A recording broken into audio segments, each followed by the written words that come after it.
Masalah boleh ada, pergumulan boleh ada, tetapi pergumulan tidak akan mempengaruhi kita. Masalah tidak akan mempengaruhi kita. Kenapa? Hati kita sudah tentram, hati kita damai, hati kita sentosa. Maka di sini kita melihat kekuatan tentram, sentosa bukan karena situasi, tetapi karena Tuhan yang ada di dalam hidup kita. Amin.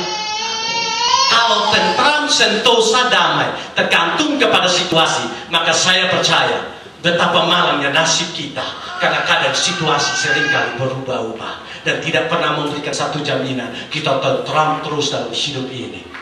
Betul? Situasi boleh berubah. Ketika kita menyalahkan karena pengaruh eksternal yang membuat saya punya banyak problem dan membuat saya tidak maju, maka saya mau katakan kita tidak akan bertumbuh dalam hidup ini, karena kita akan dipermainkan oleh situasi. Ketika situasi membaik, kita membaik. Situasi memburuk, kita juga ikut memburuk. Betul? Maka saya mau katakan buat kita, situasi eksternal tidak pernah menjamin kita untuk memberikan solusi ketentraman dan damai terus dalam hidup ini. Tetapi yang bisa menjamin hidup ini damai hanyalah Tuhan Yesus Kristus. Karena Dia menawarkan, marilah kepadaku semua yang berbeban berat. Yang berbeban berat, angkat tangan. Pendeta satu. Semua yang ada di sini tidak punya beban berat, puji Tuhan. Artinya apa? Semua jemaat tolong berdoa untuk pendeta punya beban berat. Betul? Iya.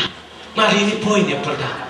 Kita tidak berkuasa mengubah situasi yang ada di sekitar kita, tetapi kita hanya bisa berkuasa menjaga hati kita, menjaga diri kita, sehingga diri kita boleh tentram, diri kita boleh sentosa, diri kita boleh aman. Maka dengan demikian kita bisa menjalani hidup ini dengan tentram dan aman. Maka apa? Masalah boleh banyak, pergumulan boleh banyak, tapi kita tetap bertumbuh di dalam Tuhan, bukan? Kita terus maju dalam iman, bukan? Karena ketentraman dan damai Tuhan taruh di dalam hati. Maka seringkali saya katakan dalam hidup ini, dalam mengiring Tuhan, jangan perlu kita bersandar pada manusia, jangan perlu kita lihat manusia, tapi mari kita lihat Tuhan.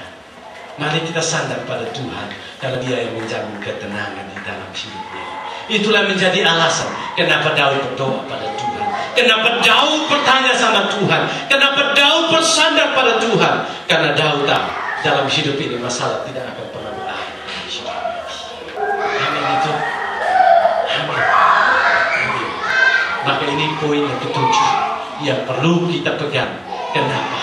Kenapa kita harus bertanya kepada Tuhan? Masalah seringkali banyak dalam hidup ini, dan itu di luar daripada jangkauan kita. Poin yang kedua dari khotbah kita hari ini, dan ini yang terakhir, semoga ini yang terpendek. Alasan kenapa kita harus bertanya kepada Tuhan. Alasan kenapa kita harus bertanya kepada Tuhan. Kenapa kita harus bergaul karib dengan Tuhan. Tidak hanya hidup ini tidak pernah lepas dari masalah, tetapi hal yang kedua yang kita belajar daripada teks tadi, kita belajar baca sama-sama dari ayat yang ke-21.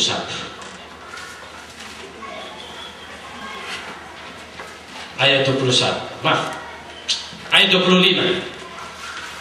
Sudah. Gak buruk kacamata. Salahkan situasi lagi. Baru baca salahkan situasi. Iya. 2 Samuel pasal yang ke-5 ayat 25. Kita baca sama-sama 1, 2, 3. Dan Daud berbuat demikian seperti apa yang diperintahkan Tuhan kepadanya. Maka ia memukul kala orang Filistin mulai dari Geba sampai dekat Geser. Poin yang kedua, kenapa kita harus bertanya kepada Tuhan?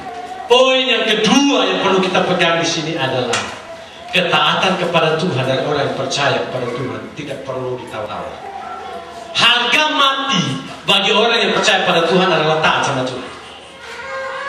Sehingga walaupun pada awalnya Tuhan bilang kepada Daud, maju, aku akan menyerahkan mereka ke dalam tanganmu.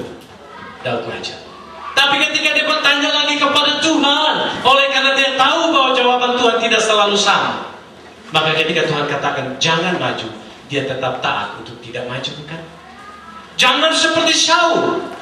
Ketika dia sudah dikepung oleh bangsa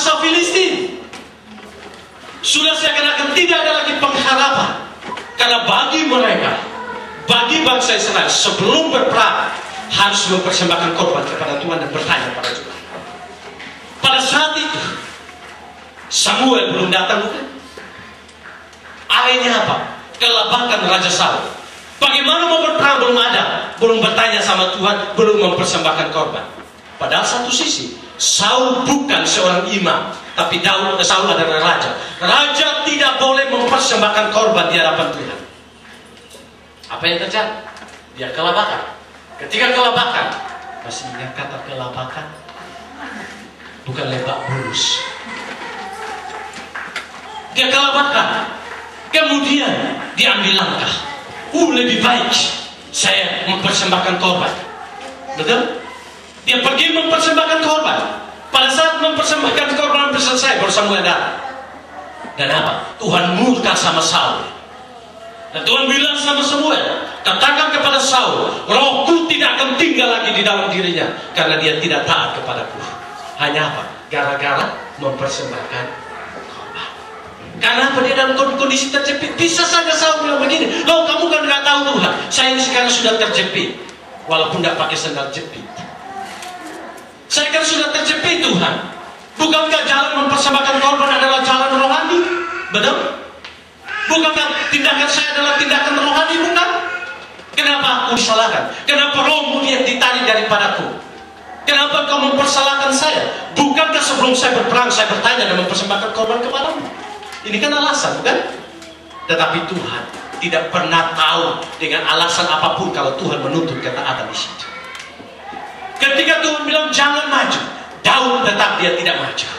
Ketika Tuhan berkasih strategi bikin lingkaran, buat lingkaran untuk mengepung mereka, Daud tetap taat bikin lingkaran. Padahal bisa saja nanti, Tuhan untuk apa lagi lingkaran itu?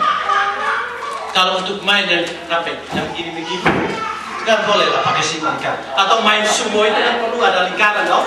Nah, supaya ketika keluar daripada lingkaran kan menang kita. Iya. Tetapi untuk apa bikin lingkaran itu? Bisa saja dia bertanya, loh bukankah sudah cukup Tuhan berdiri di depan, dia lawan, dia hantam bangsa Israel kan habis, bangsa Filistin kan habis, selesai. Bukan hantam bangsa Israel, selesai. Tetapi dia tetap taat, bukan? Tetap taat. Akibat dari ketaatan kita melihat apa? Mereka menang.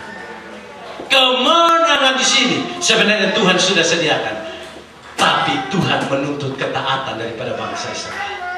Saudaraku yang kekasih, berbicara tentang ketaatan itu mungkin dengan mulut gampang, tetapi dalam realita hidup keadaan itu tidak gampang, bukan? Taat sama Tuhan. Kenapa tidak gampang? Karena kita sebagai manusia punya 1001 alasan di hadapan Tuhan. Tuhan, aku nggak taat kepadamu karena aku seperti ini. Aku punya masalah seperti ini. Aku terjepit oleh karena kebutuhan. Aku terjepit oleh karena pekerjaan. Aku terjepit oleh karena hal seperti ini. Tapi saya mau katakan kepada kita semua, apa yang Tuhan bilang harus, itu harus. Itu tidak pernah bisa ditawar-tawar di hadapan Tuhan. Ketaatan di hadapan Tuhan tidak pernah bisa ditawar-tawar. Kalau kita tidak taat kepada Tuhan,